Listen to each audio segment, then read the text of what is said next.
After I embraced my suffering, I could see the situation more clearly. As I welcomed my feelings of helplessness, I began to see Jim differently. His out-of-control behavior had felt like a threat when I was trying to control the meeting. Letting go of that, I saw him as he was. Someone who had been treated like shit for a long time. I could see the pain and fear in his eyes, and my heart opened to him. I looked up at Jim with a very different expression than I'd had earlier in the meeting and said his name quietly.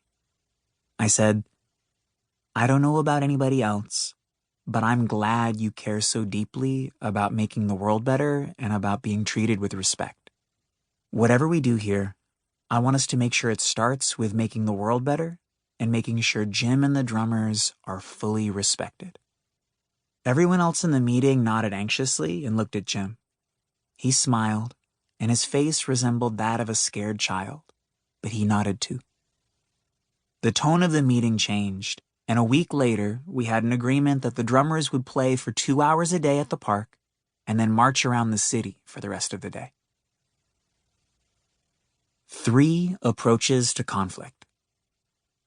Even though we ended up with a successful resolution, part of me still hates how much time and energy it takes to resolve conflicts.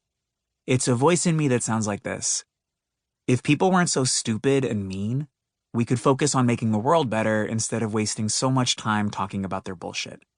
I imagine most people can relate to that frustration. However, as annoying as it can be, conflict resolution is incredibly important, mostly because the alternatives are awful. I believe there are essentially 3 ways to approach conflict. 1, isolation. 2, dominance. And 3, dialogue.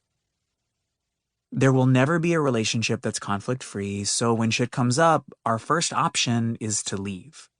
I've left lots of jobs, groups, relationships, etc., and I'm usually glad I did.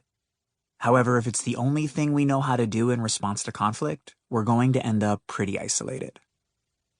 The next option is winner take all, in which one person dominates and the other submits.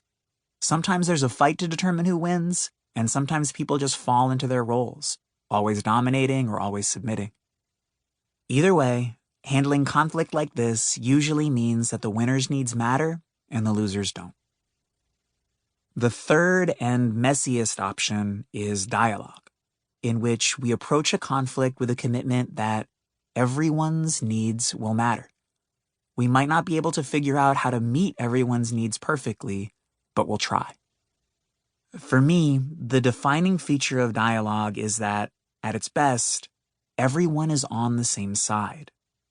We are all trying to figure out how to meet the most needs we can. It's not that I'm arguing for my needs and you're arguing for yours. Instead, we're working together to find a solution that meets as many of our collective needs as possible. That might sound unrealistic, but it's not. In fact, with some training, you can learn how to create this kind of connection even with people who are terrible communicators. It's hard and it doesn't always work, but there's a lot more room to improve than most people believe is possible. The 2 poisons: criticism and demand. When we're in a conflict, most of us stop seeing the humanity in the other person. Instead, they become an obstacle, a tyrant, or a thing that we no longer need. But what if we could stay human and stay connected in the middle of a conflict? What if we could see that the other person is trying to avoid suffering and meet their needs just like we are? What if we could value the other person's well-being without at all diminishing our commitment to our own? In other words, we would see that both people's needs matter, even if we have no idea how to solve the problem. To me, this is the essence of dialogue.